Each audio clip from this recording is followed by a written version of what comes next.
lot of police with their huge guns came to our house and started to look for everything.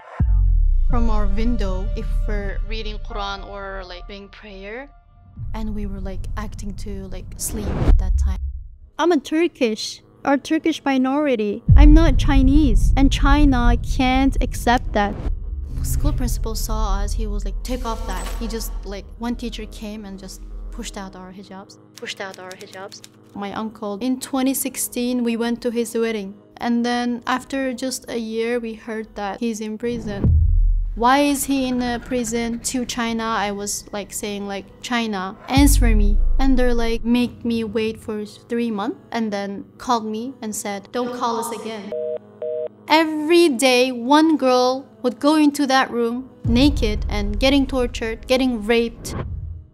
If our Prophet, peace be upon him, entered the door right now, what would you like to say to him? I would just go straight on him like a child, like my father. Like I didn't see my father for years, and like our prophet, like they left us alone.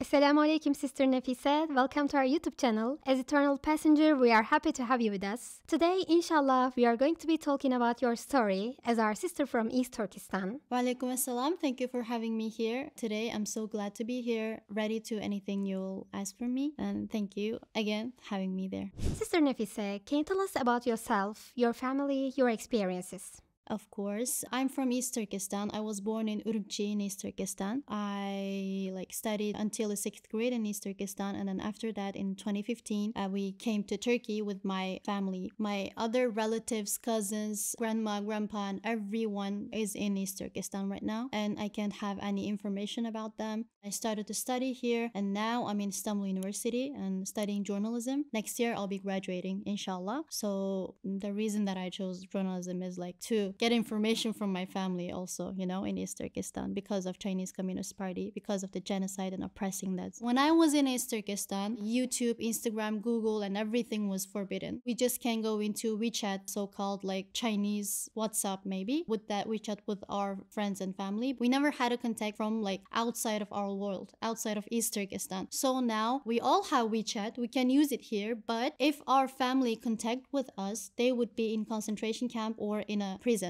If they try to call you, what will happen to them? As I said, some police would come to their house and they would check their phone. Also in the streets, police or any like, you know, army, if like they could anytime check your phone in the street. Also like they have a, I think they have a like screen in there, like in every neighborhood's, you know, the police center, and they would see everyone's WeChat's message and everything. So if something like this happened, they would go into your home and give like your phone to me, and they would check and then just took them to the camp or maybe pre-camp.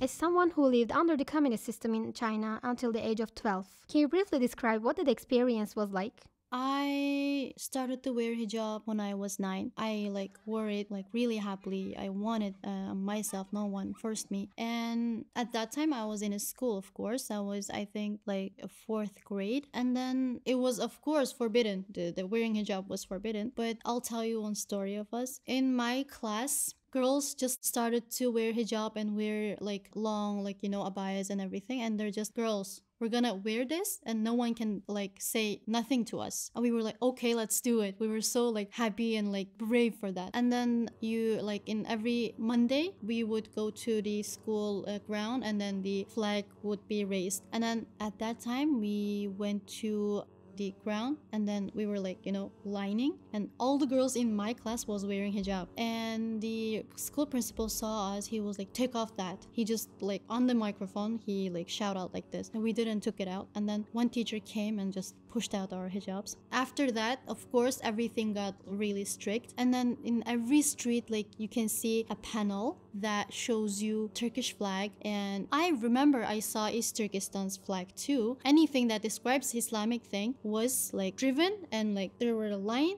and in the under they said like it's forbidden. If you do that, you would see the result of these. And my mom would like, don't ever do it like out loud, they would like judge you. And then in our house, some nights, you know, like in the like 2 a.m. or 3 a.m., suddenly a lot of police with huge, you know, like lights come to our house and looking into our like from our window, that if we're reading Quran or like reading prayer. And we were like acting to like sleep at that time. I clearly remember this. I'm like with my sister, let's just pretend to be asleep. And then they would go into our home and talk with my dad, look at everywhere, and they would go out. And one time my dad started to hide all of the books in our like home, because there were like huge like book room, like library in our house, and he just started to collect all of the like Islamic books and hide it into our basement. And then again, a lot of police with their huge guns came to our house and started to look for everything. And we were so scared that if they like put a camera in our house, and we would scared to talk about like anything that about Islamic or like this, maybe like after that event, one or two of them would get into a prison. Or in the phone, in the WeChat, if we're talking Asalamu alaikum, there is a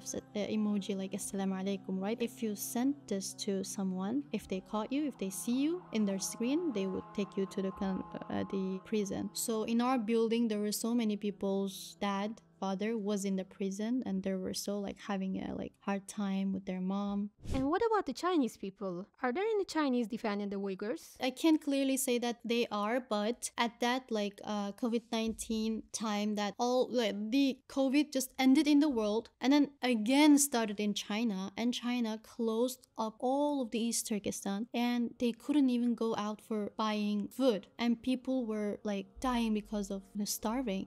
Even if they have money, you know, they couldn't go out. And the China like published something like, if you go out, if you don't ask a permission from us and go out, take a food, you would go into prison. They literally published that. And then people were like posting videos that their mouth was locked with some lock or some like, you know, something like this. They were posting videos like this on Douyin in Chinese TikTok. And then after 3 months, people literally starved there. And in Urumqi, we call, you know, Big Bazaar, in that building, one of the house was started to like get fire, and they couldn't go out because the doors was locked with like iron. They couldn't go out because of the fire, and they called like 911, and then they came and they watered like just in front of that house. It gone viral in China, and people that against that China is doing this to us tried to started to raise up their voice, and they started like white paper action. And also China like took them into prison, or they, like killed them, or anything else happened. But yeah, they tried to help us, but now everything is oppressed again. Think about the darkest moment in your life. Now imagine a light appearing, guiding you out of that darkness. That light could be a video made possible by your support. As the Eternal Passenger Women Volunteer Team, with your help, we have already inspired many people to embrace Islam, wear hijab, and start praying. Now we want to create an Islamic youth center for women to change even more lives, inshallah. You can support this effort by clicking the Super Thanks button or donating to our Patreon, because we believe that changing one woman's life can shape the future of an entire generation. What were the most significant losses you experienced, and how did you find the strength to rebuild your life? Leaving my hometown was the like biggest losses I have experienced, and rebuilding my life was of course not that easy for me. When we came to Istanbul, like it's like totally strange, somewhere totally strange. Of course, Turkish people are so heartwarming, but they really had a hard time here, because till now, like with my Uyghur friends also, because when you share same things with people, it's like get easier for you, you know, because when we talk about our childhood and everything, we get like our hearts would warmed, but of course we would cry and everything would happen because we witnessed everything, like everything was same. But with them, the life was easier, and yeah, life goes on in some way, you know, if anything happened behind you. I really miss my grandma's like, my daughter, come here, let me brush your hair, like even that. like after I came to Turkey, the single thing that I would think, why did I fight with my cousins at when I were in East Turkestan? Like, why did I not, when we're having our time, why did something bad happen, Nafisa? So without them, it's really hard here. My friends are getting the grandfathers like death news. I don't really want to get that, and I'm so afraid of that because my mom and dad left them behind for us to have our religion, have our language, have our future here in abroad in Turkey. And if they also have something like this, have a news that their mom and dad something happened to them, they couldn't handle this. Like, a lot of Uyghur are witnessing that. I just went to some of my friends' home the 3 days ago. She had a news that her mom passed away in East Turkestan with cancer, and she didn't know about that because her mom was so afraid that her children would go back to East Turkestan to help her, because she knows that if they go back to East Turkestan, they would be in prison or they would be dead. Can you imagine that? You can't contact your family at 2024? Can you tell us about your uncle? My uncle was 28 years old, and in 2016 we went to his wedding to Urumqi. We had really good time with our family. I have some of the pictures, and we just witnessed his wedding, right? And then we came back to Turkey, like hardly. And then after just a year, we heard that he's in prison. Why? One night they just came into his house. His child was just born. His son was 40 days old, and they told him that they would ask him something, and they took them. After that date, there is no information about him for 2 years. And then I published some video about my uncle that he's in prison since 7 years. Why is he in prison? To China, I was like saying, like, China, answer me. What is happening? Why is my uncle in prison? He did nothing criminal. And they said he contacted with their relatives in abroad, which means us. He listened something Islamic, which means Quran or like something really normal. They said these two reasons, and I'm like, okay,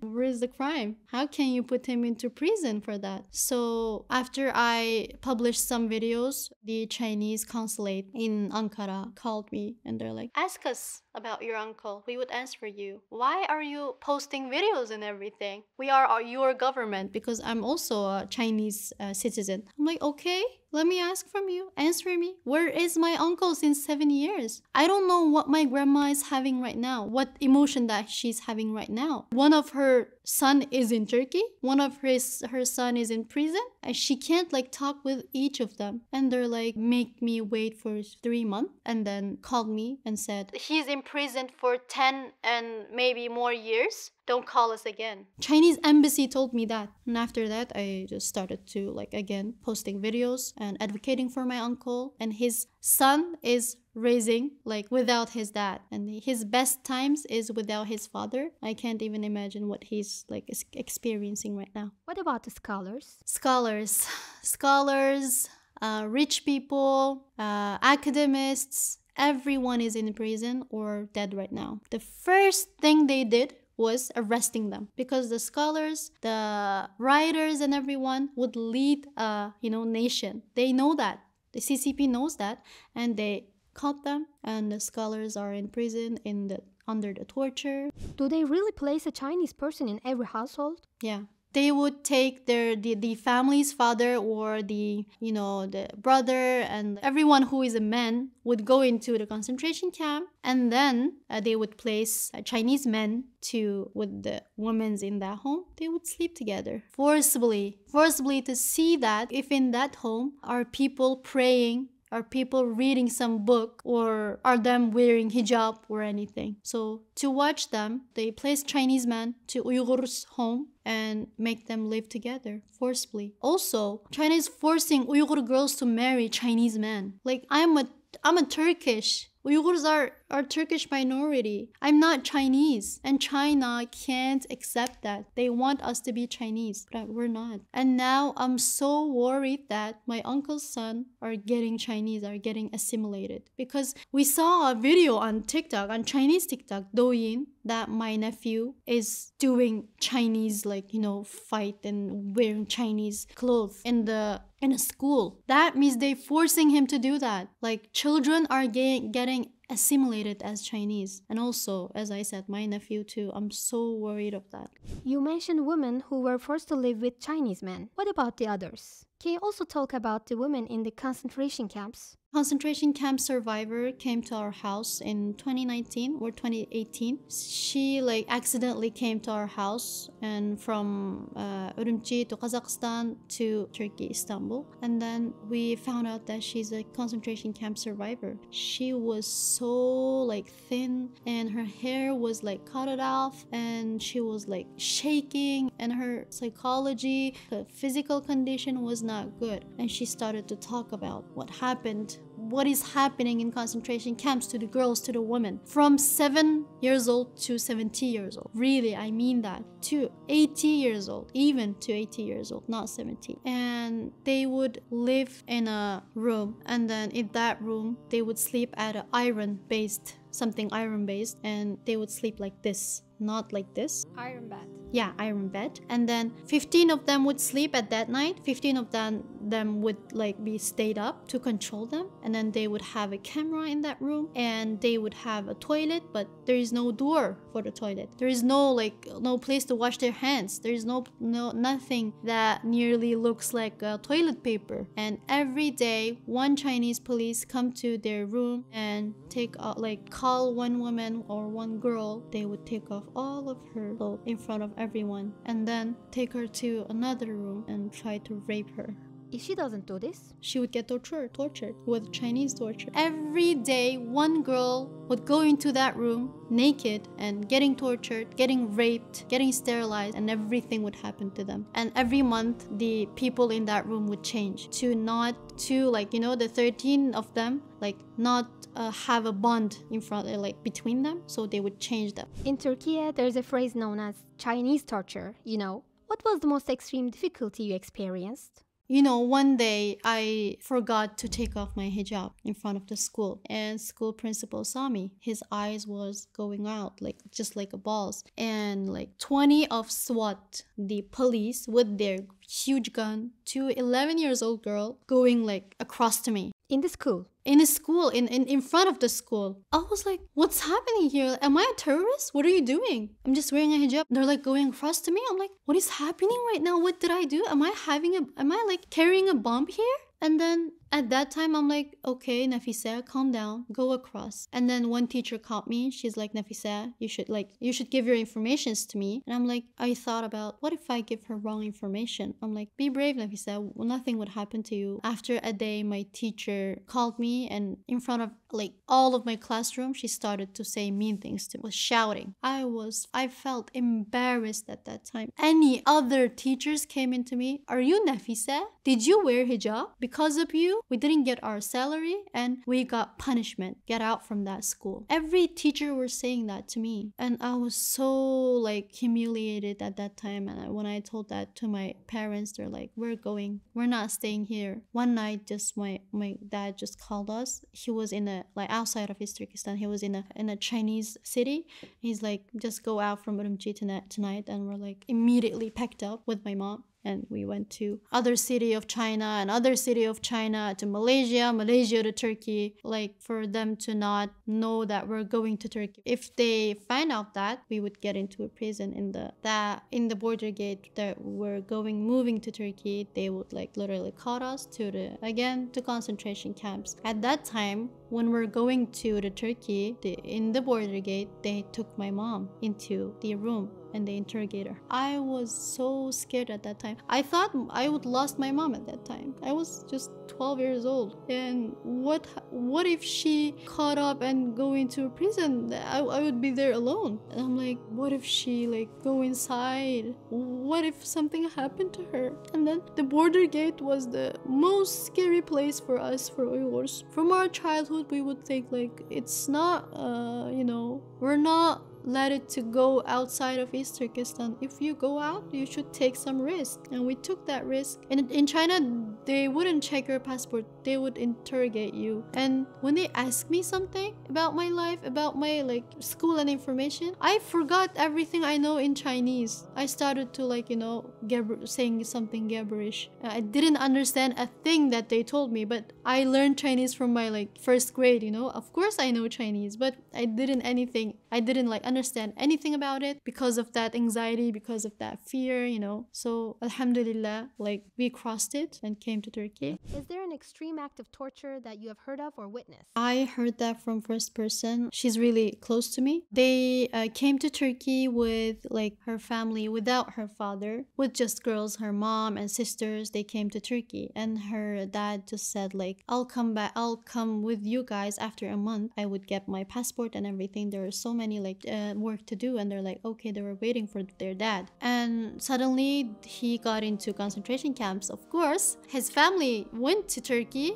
His crime is that, and he was put into prison or camp, and they couldn't get any information about him for 4 years or 6 years, I think. And then after he just got out to the prison, after a week, he passed out. So imagine the torture that happened in that prison. I can't really tell you any significant torture because I didn't experience it, as I said, but like think about it. He's dead after a week, and they learned it, they heard it after 2 years. So he did his shahada, inshallah. But think about it, you're here, you're waiting for your dad, and suddenly your father is, you heard that your father is dead, and you're like without a father, What steps have you taken to adapt to life in Turkey, and what challenges have you faced? When I see people here, in the parks or in the seaside, people would get picnic and like, and with all of their family, I'm like, we could be with our family, with like all of them here too, like with in front of one desk, in front of one like desk like this. And China took that from us. Our basic human rights are being like oppressed. Are there any Uyghurs who have gone to other countries, and are they also being oppressed? Not from the people from that country, but from Chinese agents and Chinese people. Because as I said, there is a concentration camp witness survivor, and she lived in Istanbul, and Chinese agents just following her every time and like threatening her. And she went to France, to Paris, and then the government was protecting her. But also right now, like around of her house was full of Chinese agents, Chinese people, to threaten her or to kill her. Also in Turkey, there were like 2 or 3 young guys that I know like shouted from. Was she a threat to them? Yeah, right now I'm speaking here about my uncle, about my country, would really affect to my people. Also, if you are speaking about Uyghurs to your like relatives, family, or in a screen or in your Instagram or in YouTube, it's affecting my people. And if something happens to my uncle, the China's prestige would get destroyed. His like accurate face would show off and world would see it. Because there is so many people that like got into Chinese propaganda. When I post something on my social media, and I talk about my uncle, someone would like comment there like, you're lying, China is not doing anything like this, and people are living happily there. Are you saying that to me? My relatives and everyone is in East Turkestan. I can't contact with them. My uncle is in prison, and you're saying that my people is living happily? When you talk about us, when you talk about Uyghurs, that makes huge difference. Like my people, would some of my people like survive from that camp? Or if they see that from anywhere else, like suddenly, like they would at least feel, okay, world didn't forget us, they know about us. So it makes huge difference. Please don't stop to talk about my people, talk about Uyghurs, talk about East Turkestan. What would you like to say to someone who is considering taking off her hijab? In East Turkestan or in Palestine, to wearing hijab is worth of their life, worth of their youth. In East Turkestan, if I told you before too, if I was there, I would be in prison for just wearing that hijab. And it's not something simple. Like I can't just take it off, And it's so like worthy for us. It's our like aim to like having that life, like living life. So if you're considering to do that, please, wearing that is worth of someone's life, because that hijab protects you. It's not oppression. What are your hopes and dreams for the future, both personally and for your community? My single and like one of my dreams are like in free East Turkestan, I don't know things like what things would change, how things would change, but going to that country, going to my country, seeing my people, even seeing my people face, seeing that people are having conversation in Uyghur language. People are like yelling at that, come here, you can buy that with that price. Yeah, hugging. If that doesn't happen, I would be the most powerful journalist in that world. That because there are so many journalists that change that world. I know that, and I can be one too. Why not? And I'm a Muslim, Uyghur, hijabi girl, but why not? I can talk, I can express myself, and I have to advocate for my people. I have to go on top and talk about my people, make my uncle free from that Chinese prison, and then my future, my like dreams are that, nothing than that. Maybe have a good family, a little family, a happy family, but someone who's supporting me on my journey, and being the most powerful journalist or being the most powerful girl, woman in the world, and making my people's voice heard by the world, inshallah. What message would you like to share with other people in similar situations in Gaza and many other places? We're not alone. Allah is with us. Yeah, we're struggling, and world is watching that. There is something that we can handle on, Allah. We're not alone, guys. Palestinian people are the bravest people ever, and like when I see videos that coming from there, like alhamdulillah, we're Muslim, alhamdulillah. Because in East Turkestan too, Uyghur women in concentration camps saying that if we were not Muslim, if it was not haram, we would suicide. Instead of getting that torture, instead of getting raped by Chinese police every day, instead of getting their children forcibly, we would get suicide if it was not haram. What do you think we can do as individuals to help? I told you that before too, but talk about Uyghurs in everywhere. Don't stop talking about us. Don't stop spreading information about us, because it really matters. It really matters. It really makes huge differences. Right now we're saying that don't stop talking about Palestine, right? Also, don't stop talking about Uyghurs. Also, boycott China. There is like so many things from China in the world. And also there were so many things from Israel in the world. And you're boycotting it? You should boycott China too. Most of the influencers are like, promoting there is forced labor in East Turkestan. Is there a companion from the CIDE that you feel close to? I feel Abu Hurairah radiallahu anhu close to me, really close to me, because his compassion with the animals, with the cat, is like touches me really differently, because yeah, I love cats, I love animals, also Muslims, Uyghurs, like all the people like that, but Muslim are people like that. They have compassion to that little creature that people called, but they're so